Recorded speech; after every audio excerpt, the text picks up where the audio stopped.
Big news coming in from the United States, where Donald Trump, the former president of the United States, took to the podium at his Mar-a-Lago resort to announce his third presidential run. He said that he will be contesting as the Republican nominee for the 2024 presidential elections in the United States. He railed against what he called the current decline of America and its loss of respect on the international stage, and positioned himself as the voice of the conservatives and declared that this will not be my campaign, this will be our campaign. He also added that I'll fight like nobody has fought before. So Donald Trump announcing his intentions very early, by the way, to contest for the presidential election in 2024, and this comes even as the Republicans have not really registered a very strong performance in the just concluded midterm elections in the United States, where while they've managed to secure a majority in the House of Representatives, the Democrats pretty much have managed to hold fort in the Senate. Now, this also comes at a time when the current president of the United States, Joe Biden, was in fact seen stumbling at a staircase. He will be well into his 80s at the time of the 2024 elections. And many are in fact questioning whether or not he would be a viable presidential candidate in 2024. Let me go across to Srinjoy Chaudhary for more. Srinjoy, a significant announcement being made by Donald Trump, but also many questioning the timing of his announcement at a time when the Republicans would have actually hoped to have done far better than they have actually done in the midterm elections. Yes, there are two things here. One, of course, Donald Trump. Now, Donald Trump is always a joker in the pack. You never know what to expect from Donald Trump. Yes, you're right.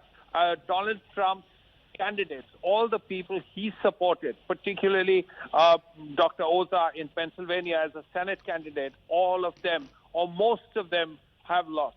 That's one thing. The second thing is Donald Trump is not the figure that people that you will be universally accepted in America. So we will have to see how that goes. But as far as Biden is concerned, the Americans like a vigorous president.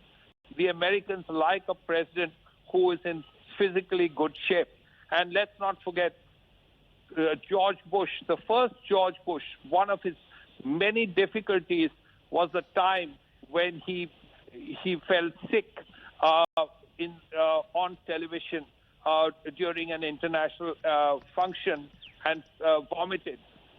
Those pictures remained, and shortly after that, America had a new president, Bill Clinton. So America does like people who are physically vigorous, who are in good shape. This is something America has always looked forward to. You had Ronald Reagan, who was fairly old, but you had him riding a horse and things like that, chopping wood. These things sort of seem to be liked by the Americans. Now, how much this stumble will matter remains to be seen. Also, Biden sometimes seems to forget things, even when he is speaking. So all these things will come up. Also, there is a third factor now. Okay. It's not just Trump versus Biden anymore.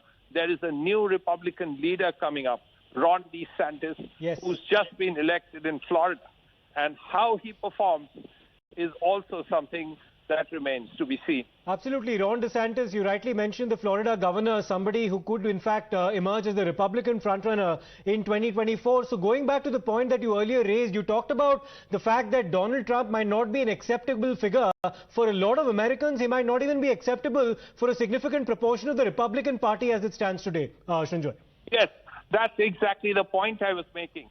If he has to prove himself as the Republican candidate, now he has to go through very bruising primaries. He has to use enormous amounts of his money to fight all those elections or raise that kind of money. Now, DeSantis has just won an election. He's younger. He's seen as more sensible. He doesn't have that excess baggage that Trump has of that attack on the American Parliament, the Congress. So these things have to be kept in mind. And Trump is no spring chicken either. He's just a couple of years younger than Biden. Yes, he came up with a good performance today. He spoke well. That is fine. But there is the Ron DeSantis factor for Trump. That has to be kept in mind. Then again, on the Democrat side, President Biden has not decided whether he will do a second term or not. So we will have to see. If President Biden says that I am not looking at a second term, then you will have a full round of Democrat primaries. We don't know who the next American Democratic Party candidate will be. Will it be Kamala Harris? Traditionally, the vice president often steps in. But Kamala Harris's popularity levels even lower than Biden. So that is a problem. Then there are others who are in the race, who would be in the race. So at the end of the day, we'll have to see. Will it be a new person, a governor or a senator or even a congressman, or will it be Biden himself?